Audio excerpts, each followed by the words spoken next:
welcome to the village of Sleepy Hollow. Heads up to all of you West Knits MCal knitters out there. This video includes spoilers of clues 1 and 2 of Twists and Turns. You have been warned.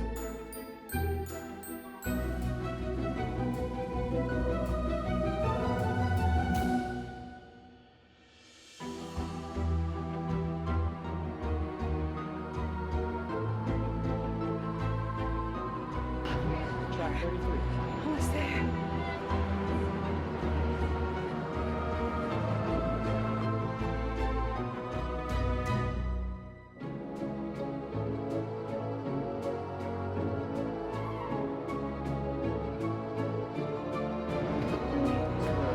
Right here?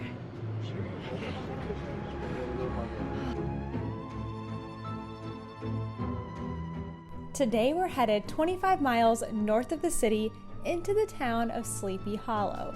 Our plan is to eat, sightsee, and knit throughout this legendary town. We're also going to an adorable local yarn shop and to visit the coolest pumpkin patch you've ever seen. Our journey to Sleepy Hollow includes a 50-minute train ride on the Hudson Line from Grand Central Station to Tarrytown, New York. Today I brought along 2 knitting projects, a smaller portable one for out and about and a larger one for the train. I'm trucking along on my Twists and Turns mystery MCal. It's been a lot of knitting, so I'm trying to cram in every second that I can.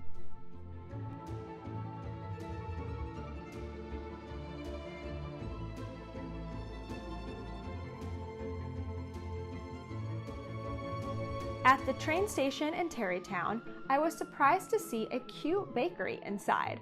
Of course, we had to stop in and grab a treat.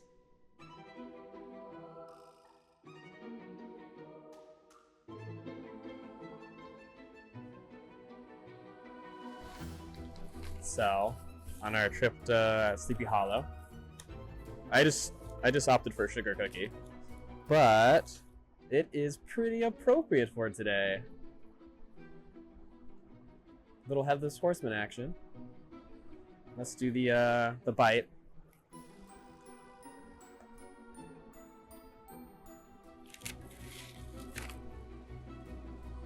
Is it good? You said you were sacrificing for. Yeah, that's really good. It tastes like those Christmas cookies that like everyone's mom makes that are like flat sugar and they just ice it.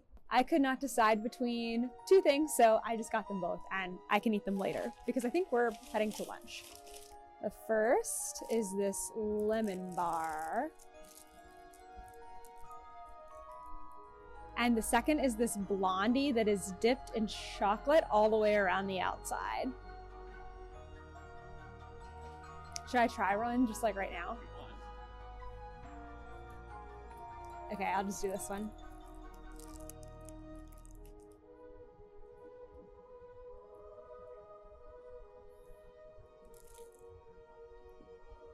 There's too much chocolate for me.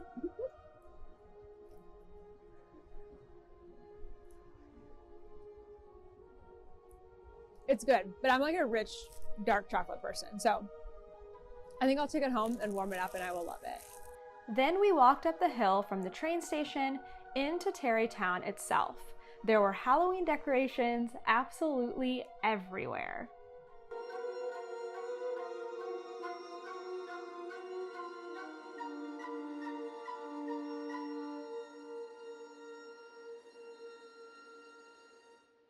For lunch, Kent found us the most recommended restaurant called Horse Feathers. Of course, the restaurant was decorated too.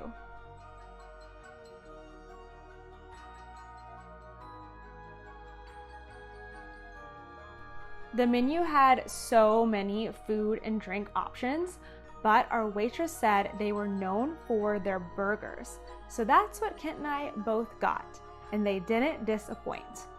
And both the regular and sweet potato fries were delicious too.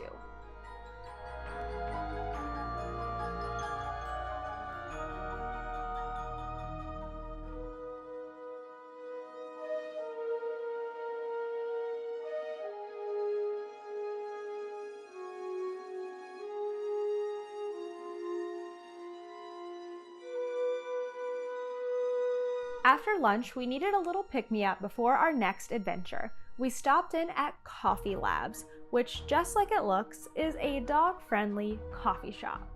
I got an oat latte and Kent got pumpkin spice, and then we were off on the mile walk to the town of Sleepy Hollow.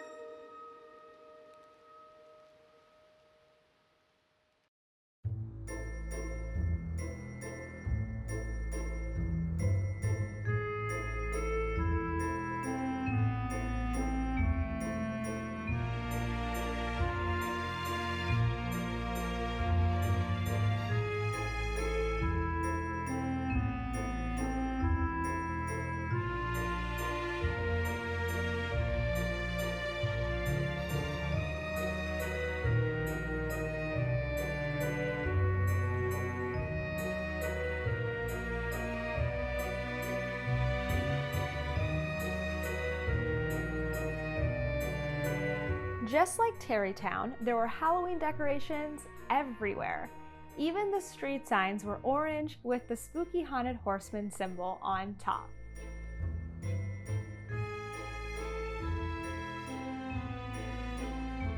We kept walking through town and across the infamous Sleepy Hollow Bridge.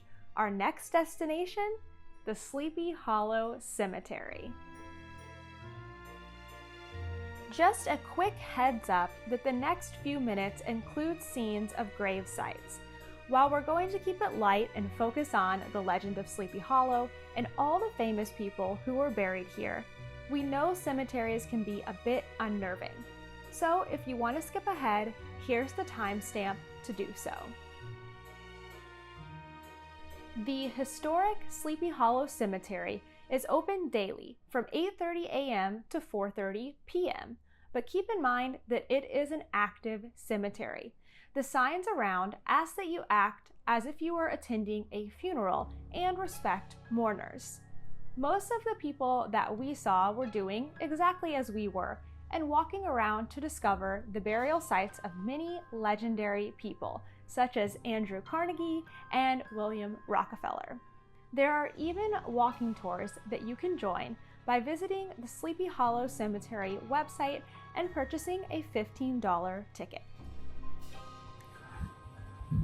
So I wanted to pull out this hat and just work on it while we're walking around, but Kent says that I can't work on it here because it will get haunted. It will get haunted if I knit a single stitch on it, right? Yeah, probably. Maybe. We'll open it up to ghosts or something. Well, like, yeah, I don't believe in ghosts. I just don't mess around if they could be there. I think I'm gonna knit on your hat. Please don't. Speaking of ghosts, let's talk about the legend of Sleepy Hollow. The legend of Sleepy Hollow was written by Washington Irving in 1819. In fact, Irving is buried here in the cemetery. The story goes that schoolmaster Ichabod Crane is met by a foreboding horseman on a bridge. The horseman appeared to have his head on his saddle, which spooked Crane and sent him running. I'm way oversimplifying the story, but if you want to learn more about the legend, you can read the short story online or enjoy Disney's 1949 rendition in The Adventures of Ichabod and Mr. Toad.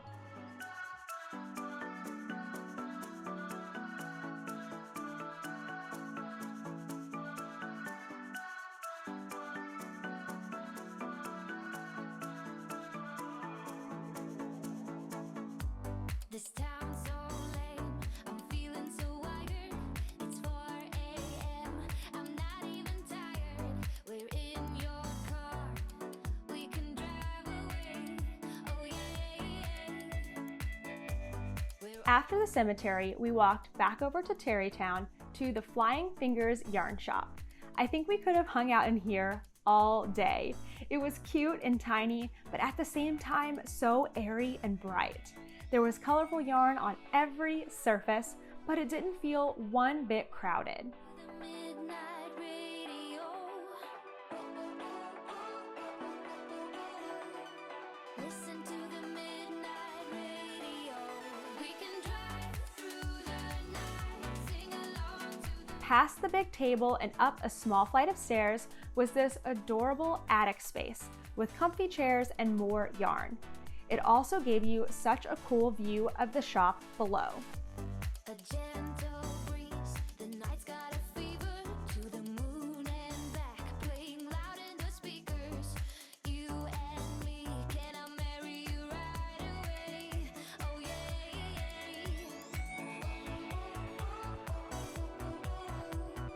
Listen to the midnight radio. Listen to the midnight radio.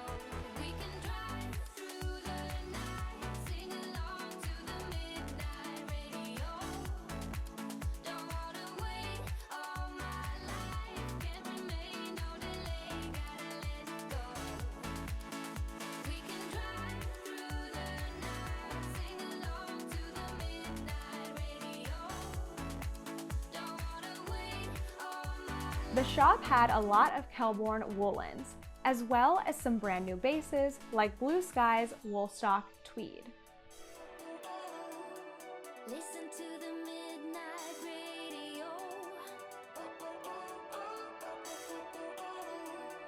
Listen to the midnight radio. We can drive through the night. Oh, don't wanna wait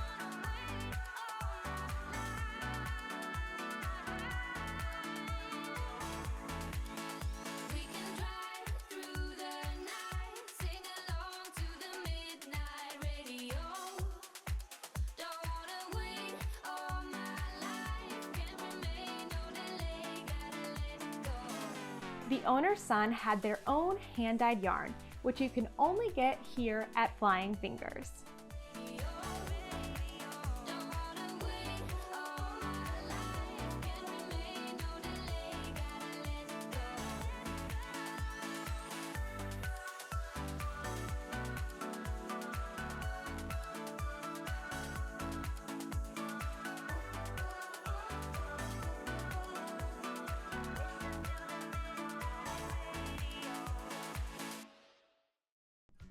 We have one more exciting adventure for the evening, but first we need some dinner. There were so many spots to choose from in Tarrytown, but I'm really glad we happened upon Bistro 12, an Italian-American spot. We didn't realize it at the time, but we likely only got a table because we came in before 6 o'clock. As we ate, the entire restaurant filled with those who had made reservations, and it was only a Thursday night. I had a delicious mushroom risotto and Kent had seafood capellini. They even treated us to a dessert drink. We didn't feel rushed at all, and it was the best atmosphere. We headed back to the train station and took it a few more stops north to Croton-on-Hudson. We still had a little bit of time before our final event of the night, so we stopped at a local beer shop and I got a little knitting in. Everything about this day, aside from running to Grand Central, had been magical and fun, but we saved the best for last. Welcome to Blaze in the Hudson Valley. This is a spectacular trail with more than 7,000 hand-carved pumpkins.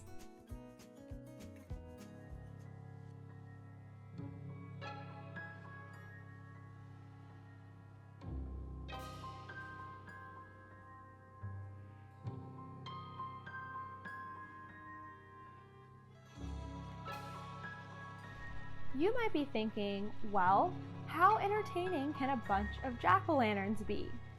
How about jack-o'-lanterns on a moving carousel? Or pumpkins reimagined as famous art? I think I'll stay quiet for a moment and let you enjoy the spooktacular views with some festive music.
I've been carrying this around all day, so let's see if they survive. Oh yeah, it still looks good. One bite. You want to share it with me? Sure. Okay. Maybe.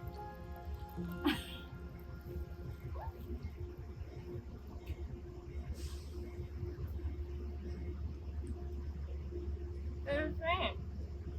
I know. It's going the wrong way. Can we do that one? Yes. Attention at Croton Harmon, 9:38 p.m. Empire train to Poughkeepsie is estimated to arrive at 9:38. Our train home was scheduled to get into Grand Central around 10:45 p.m., so we were pretty darn exhausted. But it was worth it for such a fun day trip out of the city to see some amazing sights and eat some good food. Thanks for coming along on another Knitty adventure.